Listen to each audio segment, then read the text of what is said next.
This story was submitted by an anonymous viewer. I'll start off by saying, I come from a troubled family. My entire life has been a long, dark shadow up until adulthood. When I was born, my father had good intentions. He gave up his drug habits and his partying to be in my life. He had 2 other children with other women who wanted nothing to do with him. I was special because I was his first and only daughter. My parents married before I was born, and like a lot of couples of the time, it was not at all for love. It was a rocky marriage filled with fighting and anger. Obviously, you pick up on those things at a young age, and I became an angry, aggressive child. Later on, my parents had another baby, my little brother. When I was 15, my mother got hurt at work and became disabled. My dad took advantage of this and began heavily drinking again, which caused him to fall off a roof at work and break his collarbone. He was taken into the ER, where the doctors prescribed him Vicodin and later OxyContin, both incredibly addictive drugs. He soon spiraled out of control, and every night was a fight between my disabled mother and addict drunken father. One night while my little brother and I were playing PlayStation together, we heard a horrifying scream and a loud bang. I, being brave and hot-headed, charged up the stairs to see what had happened. What I saw is still burned into my mind. My father was throwing my mother around the room like a rag doll. Instinct kicked in, and I immediately screamed at my father to leave her alone. He turned to me with a look I had never seen before, and I could feel my heart pounding in my chest. He stormed out of the room and quickly returned with his Glock 40. He shouted at me while waving it around, screaming about how I took her side and how I betrayed him. I am incredibly hot-headed, and to this day I don't know how to shut my mouth. I got in his face like an idiot and told him that he was fucking insane. I pulled out my phone and threatened to call the cops if he didn't calm down. He then did something I will never forget. He pointed his fucking gun at me. I stood there at point-blank range looking at my father, the man who raised me, pointing a gun right at me. The look on my face must have snapped him out of it. He put down the gun and started crying for me to forgive him. I don't think I ever can, even 7 years later.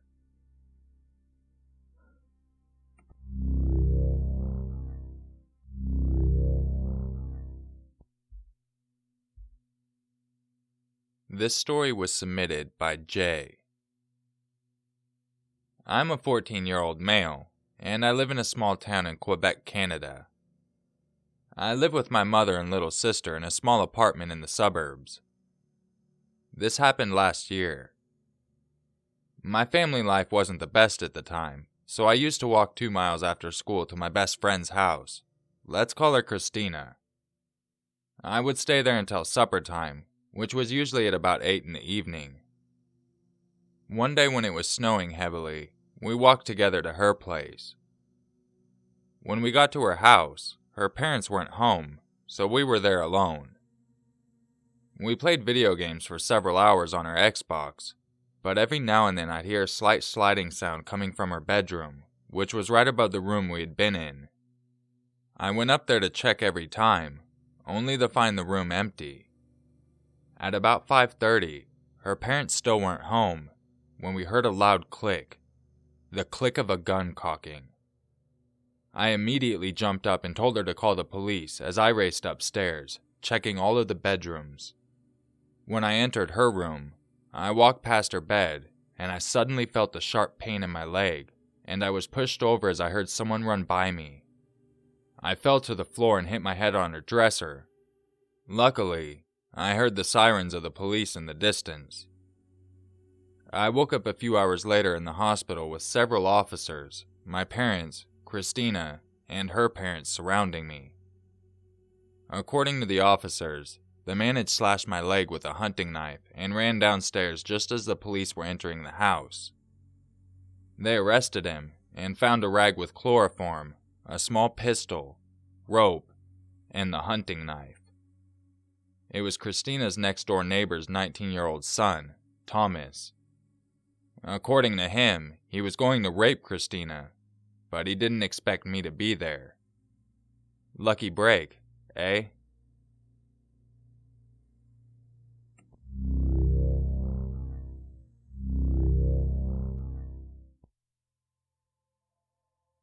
This story was submitted by Ross. I'm from Willington, North Carolina, and about 20 years ago on Thanksgiving Day, I was at my grandmother's house playing with my cousins. For reasons unknown to me now, I got pissed off at them. Due to my traumatizing experience, I can only recall the incident that happened that day. I walked a block away from my grandmother's house to the small playground at the corner of the block. The playground only had a slide, conjoined with a swing set that only had 2 swings. When I arrived, I was the only one present, so I started playing on the swings alone. After about a half hour or so, I began to think to myself, I bet they are worried about me. Serves them right. As I'm thinking this, a man came walking on the sidewalk about 15 feet away from where I was swinging. From where he was, I could smell the stench of alcohol as he clinched to his bottle wrapped in a paper bag that I assumed was a 40-ounce bottle of beer. The way he walked and smelled suggested that he drank prior to stumbling out for a stroll around the neighborhood. He came closer, straying from the path laid out by the sidewalk, and walked towards me with a sinister smile, tilting his head side to side with each step without breaking eye contact. I wanted to run, but the fear made my hands lock around the chains that were attached to the swings. It was too late, and before I knew it, this tall man wearing a dirty gray zip-up hooded sweater and dirty white t-shirt, dark gray sweatpants, and black shoes stood over me looking down at me. He stared at me with the same sinister smile and asked, "What are you doing, kid?" I nervously responded with, "My mom told me not to talk to strangers." His smile faded, and his face became blank, then serious. He then said, "You know what, kid?" as he reached behind his back and pulled out a handgun and pointed it at my face. He then said in a cold and calm voice, "I can end your life with the pull of a finger." As his serious face molds into a menacing smirk, I hear it. The sound of death waiting to claim a life. My life, as I hear him cock his gun right in front of me. Again, I think about running, but at this point, what use would it be now? Maybe that is what the sick fuck wanted me to do, so he could have the thrill of the hunt experience. Despite the overwhelming feeling of wanting to run, I didn't. It is true what they say about your life flashing before your eyes before you die, and all of a sudden, time itself is an illusion. He stood there with the gun drawn at me, an 8-year-old kid. It felt as if time itself froze, and the sound of the gun cocking back echoed in my head. At the same time, my ears could only hear the sound of the wind moving through the trees, my heavy breathing, my heart pounding as fear and adrenaline began to flow through me, and lastly, his quiet chuckle, as if he were laughing at how pathetic I looked shivering in fear. As I waited, anticipating my end, I imagined how my family would react to hearing the news. With the park only being a block away from my grandmother's house, they probably would have figured out that I was dead before it could have been made into a story for a news station.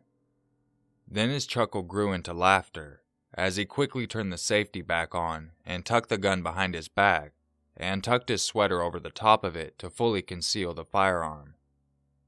He then just stumbled away, back to the sidewalk he had previously been walking along, and I stayed frozen in place.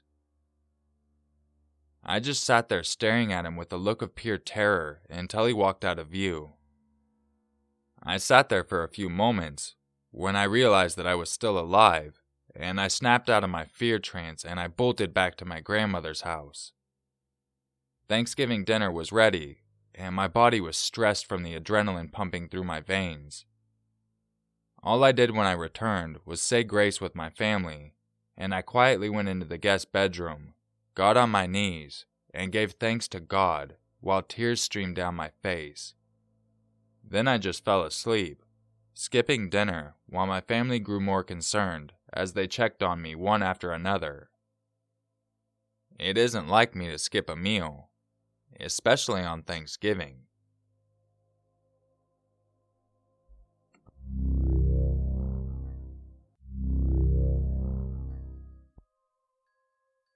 If you enjoyed this video, you know what to do. I hope everyone's having an awesome Thanksgiving, and by the time you're hearing this, I should be in California if the trip went right.